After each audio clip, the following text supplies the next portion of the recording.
കഴിഞ്ഞ വീഡിയോയിലെ RERA registered project വാങ്ങുന്നവർ ശ്രദ്ധിക്കേണ്ട കാര്യമാണല്ലോ നമ്മൾ പറഞ്ഞത്. ഈ വീഡിയോയിലെ റെറ രജിസ്റ്റേർഡ് ബിൽഡേഴ്സ് ശ്രദ്ധിക്കേണ്ട കാര്യങ്ങൾ എന്താണെന്ന് നോക്കാം.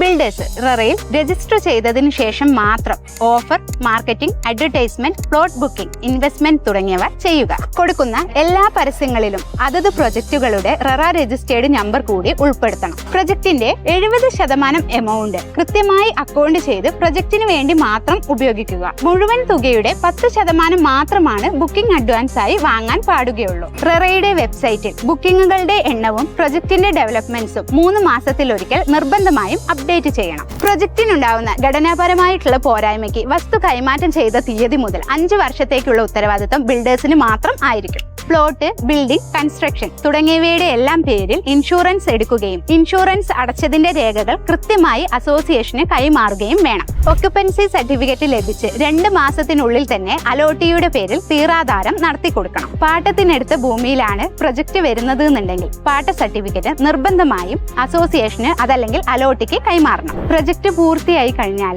എല്ലാ രേഖകളുടെയും പ്ലാനുകളുടെയും ഒറിജിനൽ അസോസിയേഷനോ അതല്ലെങ്കിൽ അലോട്ടിക്കോ കൈമാറണം. കൂടാതെ പ്രൊജക്ട് പൂർത്തിയായി കഴിഞ്ഞാൽ എല്ലാ പ്ലാനുകളുടെയും രേഖകളുടെയും ഒറിജിനൽ കൂടി നൽകണം. ഭൂമിയുടെ ഉടമസ്ഥാവകാശം, പ്രൊജക്ടിന്റെ കാലതാമസം മുതലായവ മൂലം ബയ്യർക്ക് എന്തെങ്കിലും ഒരു ബുദ്ധിമുട്ട് വരികയാണെങ്കിൽ നഷ്ടപരിഹാരം നിർബന്ധമായും ബിൽഡർ നൽകണം.